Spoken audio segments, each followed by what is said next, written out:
앞으로 기업들은 메타버스 옷을 입은 기업과 메타버스 옷을 안 입은 기업으로 나눠질 거고요. 메타버스 옷을 입은 기업과 안 입은 기업이 세월이 갈수록 쫙 달라질 거예요.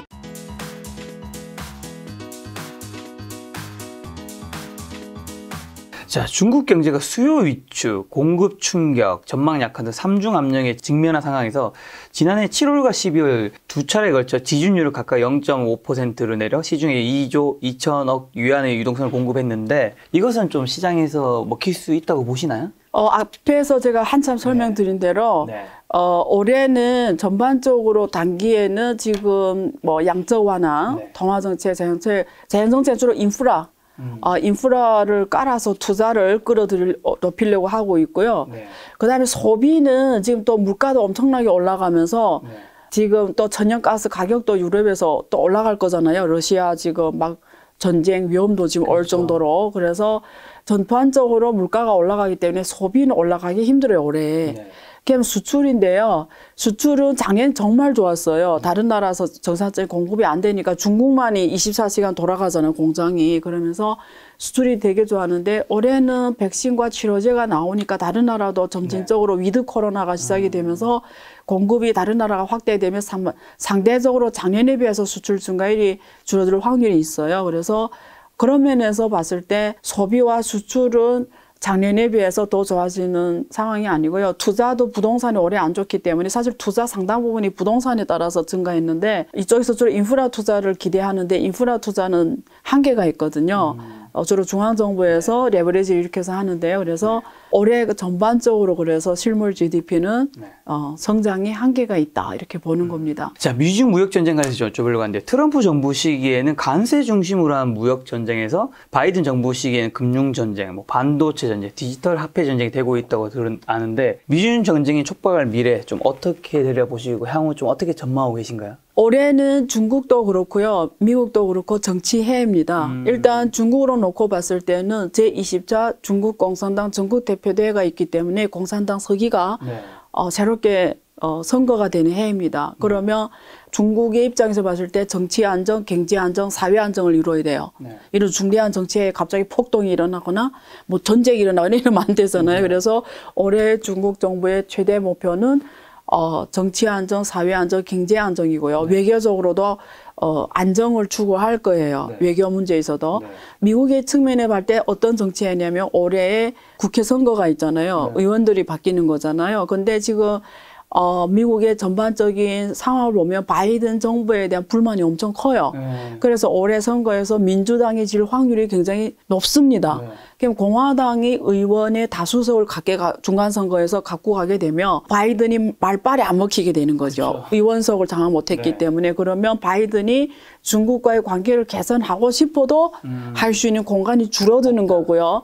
그다음에 자기가 이 국내에서 말빨이 안 설수록 외교 문제를 국내 문제로 해결하려고 해요. 그러니까 국내에 잘 안 먹힐수록 외교를 강하게 해요.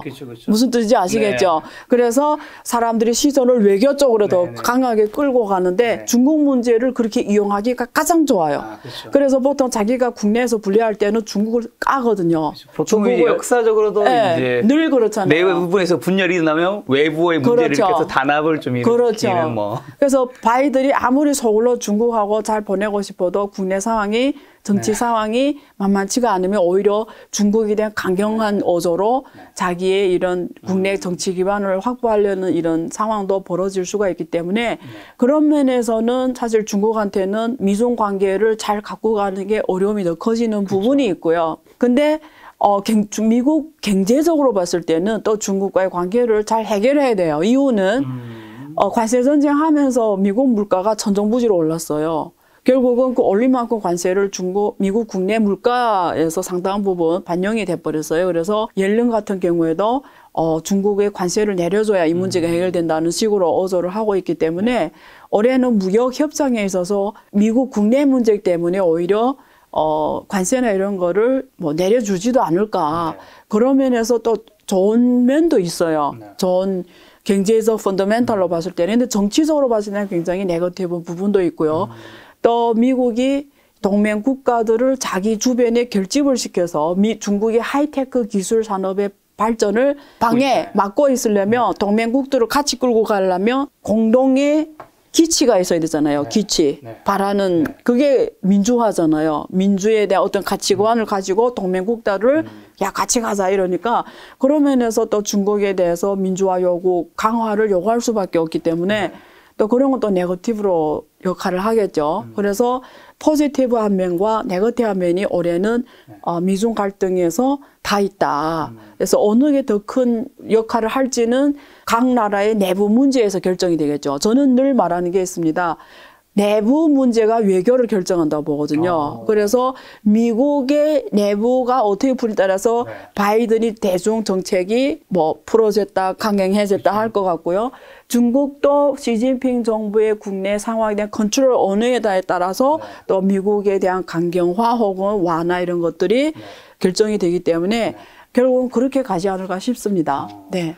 사실 글로벌 밸류체인에서 미국이 좀 중국을 소외시키는 전략들을 계속해서 펼치고 있잖아요. 그럼 그걸로 인해 혜택을 보는 다른 국가는 어디가 되는 거죠? 전 한국으로 보고 있고요. 아, 제1 수혜국이 한국에 있을까요? 네. 저는 이렇게 보는데 정작 한국의 오피니언 리더라든가 한국의 담당자들은 이렇게 보는 분이 의외로 많지는 않아요. 저는 그냥 개인적인 의견이니까 그냥 한번 들어보시면 될 것 같고요. 이유는 그렇잖아요. 자, 보세요. 미국하고 중국이 관계가 좋을 때, 자, 미국하고 중국 관계가 되게 좋아요. 그게 트럼프 이전이었어요. 둘이 너무 친해. 자, 미국은 기술을 갖고 있어요. 중국은 세계에서 가장 큰 시장을 갖고 있어. 우리 둘이 같이 하면 너무 시너지가 좋아. 나도 돈 벌고, 너도 돈 벌고. 그러면 한국 같은 나라는 미국하고 중국한테 있어서 있어도 되고, 없어도 되는 상황이에요. 동의해요? 틈이 별로 없는 거네. 동의해요, 안 동의해요? 네, 동의해요. 우리 둘이 나는 시장이 제일 크고, 넌 기술 있고. 한국 필요해요?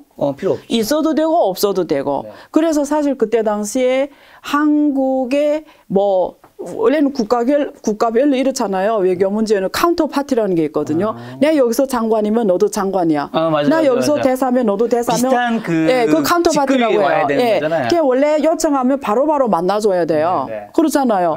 근데 사실 중국이 미국하고 관계가 엄청 좋을 때 그 많은 작은 나라들이 있잖아요. 중국의 카운터 파티와 그 많은 작은 나라들이 뭐 저기 있잖아. 아프리카 작은 나라 많고 뭐 아세안도 많고 이래. 작은 나라들이 카운터 파티가 중국의 카운터 파티를 못 만나요. 잘 안 만나주는 거지. 의사 전달이 됐어요.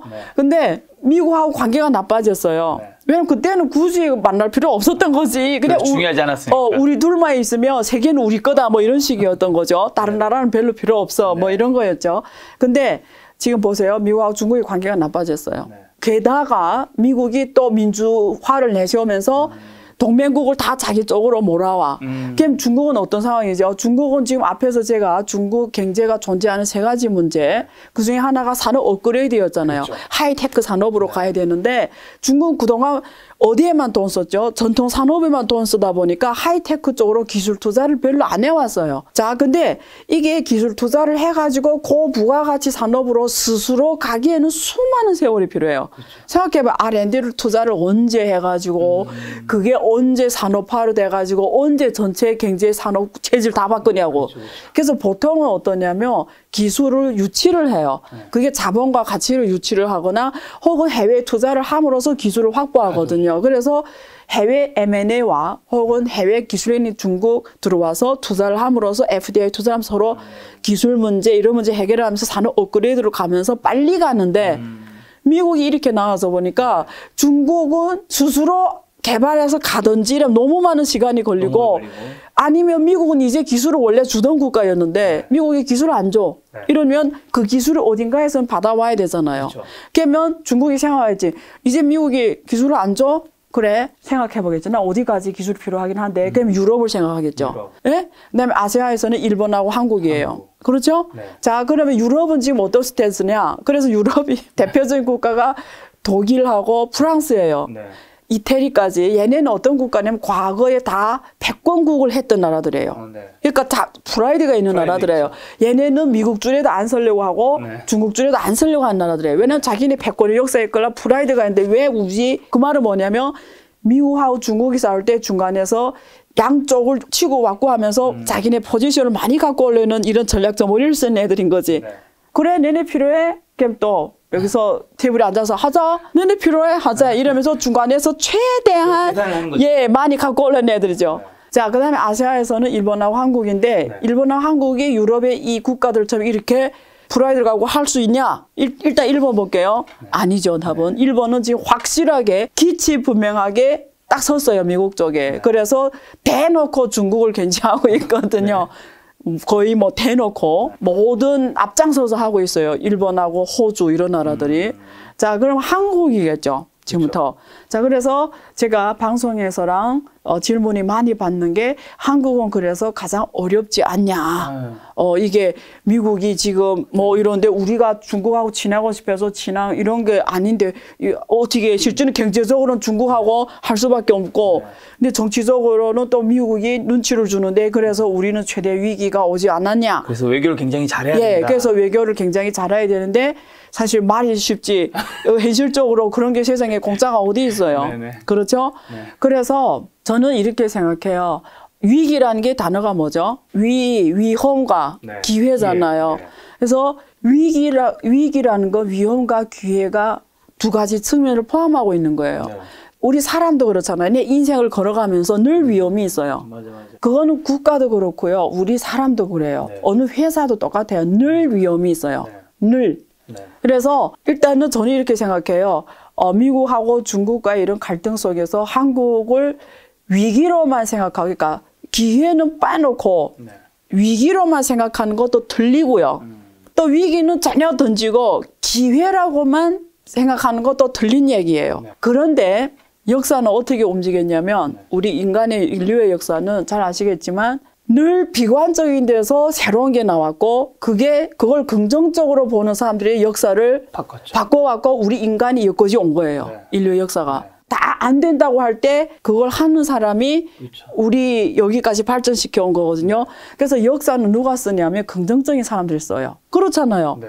아주 쉬운 말로 하면 예를 들면 우리 그냥 한 개, 일개 이 개인이 예를 들세요. 저도 지금 엄청 말하기 힘든 어려운 부분이 있을 거 아니에요. 그럼 이제 그것만 보고 한숨을 폴폴 쉬고 안 되겠네. 그것만 보고 매일 이러면 제 인생이 어떻게 될까요? 끝나는 거죠. 네. 사실 이런 기회가 있음에도 불구하고 그런데 10개 중에 9개는 사실은 한숨이 나올 일이에요. 근데 하나라는 희망이 있어. 나는 그 하나만 보고 가. 네. 그러면 그게 나의 인생을 주도하는 거예요. 그쵸. 한국도 똑같습니다. 미국하고 중국과의 갈등은 우리가 보기에는 오히려 굉장히 위험천만한 네. 거기서 줄타기를 한다는 게 위험천만하게 많은 사람들이 그런 일은 절대 해서는 안 된다. 오히려 미국 쪽에 쫙 서가지고 딱 해야 된다. 이렇게 말하는 사람 많아요. 그렇죠. 근데 저는 어떻게 말씀드리고 싶냐면 저는 굳이 그럴 필요가 없다. 그냥 지금 제일 필요한 거는 미국하고 중국이 더 확실한 거는 만약 네가 실력이 있으면 너를 필요로 할 수밖에 없다. 이게 첫 번째 기억을 해야 되고요. 그렇죠. 자, 그러면 한국은 지금 고민해야 되는 게 미국 쪽에 줄을 서야 되냐, 한국 쪽에 줄을 서야 되냐 문제가 아니라 미래 흐름에서 절대 가져야 되는 그게 뭔가. 그게 있으면 나는 눈치를 안 봐도 되는 거예요. 둘 다 계속 날 필요로 할 네. 테니까. 근데 이게 인간 사회도 똑같아요. 내가 필요로 하면은 나를 어쩌지 못해요. 맞아요. 그래서 한국은 지금 집중해야 되는 게 그거예요. 제가 어느 기업이란 말은 알겠지만 그 기업이 똑같은 얘기를 하던데 늘 무슨 고민해왔냐면 하나를 만들더라도 세계에서 그거는 세계 넘버원인 거예요. 네. 하나를 하다못해 연필을 하나 만들어도 이거는 아무도 나를 경쟁할 수 없는 수준으로 만드는 거예요. 그게 답이거든요. 그래서 한국은 이제는 지금 시대가 크게 변하고 있잖아요. 그러면 거기서 가장 중요한 부분이 있어요. 목숨을 조이는 기술이 있어요. 거기서 내가 딱 갖고 있어야 돼요. 그러면 내 말을 들을 수밖에 없어요. 예를 들면 네덜란드에 뭐 EUV 같은 장비 회사 있잖아요. 네. 그렇죠? 네. 뭐 대만은 파운드리잖아요. 네. 이렇게 한국이 메모리인데 그러니까 네가 없으면 안 되게 만들어야 되는 거야. 그게 문제의 본질이지 내가 뭐 강한 자의 뒤에 줄 서면 안전해요? 아니에요. 필요하면 그걸 저한테 던지면서 저하고 협상을 끌어낼 수도 있어. 그러니까 누구한테 선다는 건 영원히 안전한 방법이 아니에요. 그렇네요. 내가 강해져야 되는 거예요. 그래서 마침 지금 또 시대가 변하고 있어요. 제가 늘 100년 변혁의 시대라고 하거든요. 네. 시대가 한번 크게 바뀔 때 새로 질서를 만든 자가 위너가 되거든요. 네. 그래서 한국은 이럴 때 그림을 빅피처를 그리고 거기서 가장 중요한 자리에 가서 먼저 있는 고민을 해야지 쓸데없는 고민을 하면 안 됩니다. 마치 약간 동기부여 강연을 듣는 그래요? 느낌도 들었어요. 제가 인생을 그렇게 살아왔고 제가 그렇게 생각하고 있고 그것만이 유일한 길이라고 보고 있기 때문에 사실 이건 뭐 국가뿐만이 아니라 이 개인한테도 개인 기업 굉장히 똑같아요. 중요한 요소잖아요. 네. 그거를 이제 어쨌든 우리가 넘버원을 네. 가져야 된다는 건데 그렇죠. 혹시 어떤 분야에서 특히나 네. 꼭 가져야 되나요? 오늘은 주제는 아니지만 제가 그냥 한마디만 말씀드릴게요. 저는 요즘에 그 개인적으로 탄소 배출권 NFT 회사를 해요. 탄소 배출권 NFT. 예, NFT 플랫폼을 만들어요. 네. 탄소 배출권을 NFT로 해서 거기서 자유롭게 거래하는 플랫폼을 만드는 기술 회사를 하고 있습니다. 미국의 법이 만들어서요. 근데 그 요즘에 워낙 메타버스 NFT 되게 핫한 핫하죠. 단어들이잖아요. 그래서 사람들이 오해할 수 있을까 봐 제가 사실 별로 말을 안 해요. 네.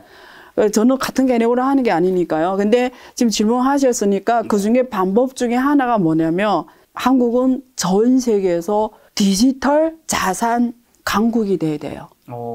제가 이 말을 쉽게 표현하면 이런 말을 하면 사람들이 가슴에 닿지 않아요. 제가 쉽게 말하면 이래요. 미래 세계는 실물에서의 한국이 있을 거 아니에요. 한국 GDP가 있죠. 실물에서. 지금 우리가 살고 있는. 근데 앞으로 메타버스의 한국이 있는 거예요.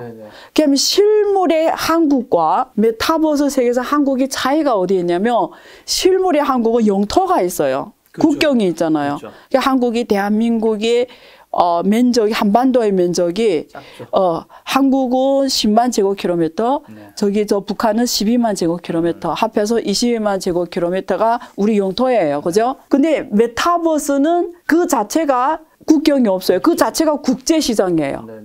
나만 능력이 있으면 그냥 세계는 내게 되는 거예요. 그래서 잘하기만 하면 실물의 GDP보다 메타버스에서의 대한민국 GDP가 더 클 수가 있어요. 이런 세상이 지금 온 겁니다.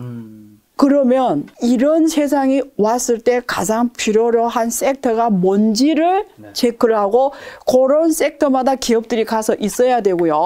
앞으로 기업들은 메타버스 옷을 입은 기업과 메타버스 옷을 안 입은 기업으로 나눠질 거고요.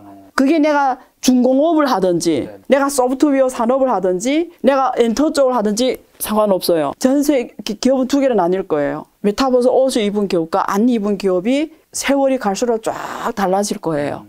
그래서 그러려면 거기에 필요한 기술과 필요한 부품, 디바이스가 있을 거고요. 거기에 인프라가 있을 거예요. 거기에서 들어가는 핵심 기술이 있을 거예요. 그걸 갖고 있어야 됩니다.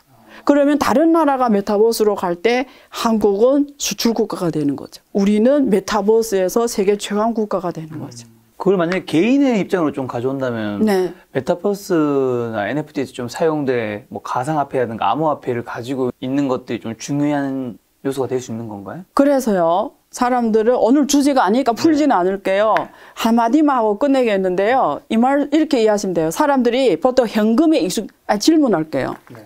이 질문으로 끝낼게요. 제가 대가님한테 10억을 준다고 가정하세요. 10억. 현금 10억. 그러니까 현금 아니고 어쨌든 10억 원. 10억 원 가치를 내가 준다고 했을 때 질문이 현금으로 받을 수도 있고 우리 신사임당에 있는 그 권으로 받을 수도 있고 금으로 받을 수도 있고 어쨌든 가치는 10억 원이에요. 똑같은. 코인으로 받을 수도 있고요. 부동산으로 받을 수도 있고 주식으로도 받을 수 있어요. 전제 조건은 뭐냐면 이게 다 주식, 부동산, 코인이 다 믿을 만한 거예요. 뭐 이래 거품이 아니라 다 괜찮은 거라고 가정했을 때 질문 현금, 금, 코인, 부동산, 주식 어느 거 받을 거예요? 야, 이거 고민되는데. 주식, 부동산, 코인, 금은 안 할 것 같아요. 현금. 금은 안 할 것 같고. 5개죠. 여기서 어느 걸로 10억 원어치 받을 거예요. 그냥 괜찮아요. 뭐 이거 시험이 아니니까 아무 주식으로요. 저한테 물어보세요. 뭘로 받으실 건데요? 저는 코인으로 받을 겁니다. 왜요? 알고 싶죠? 세금 안 내시려고요? 아니요. 알고 싶죠? 네, 나중에 합시다. 조금만 힌트 주세요. 메타버스 시대라고 말했잖아요. 거기서 돌아갈 수 있는 거는 코인밖에 없습니다. 그렇게 생각하시면 돼요. 그만큼 이 자산을 가지고 가는 게 미래에 굉장히 중요할 수 있다.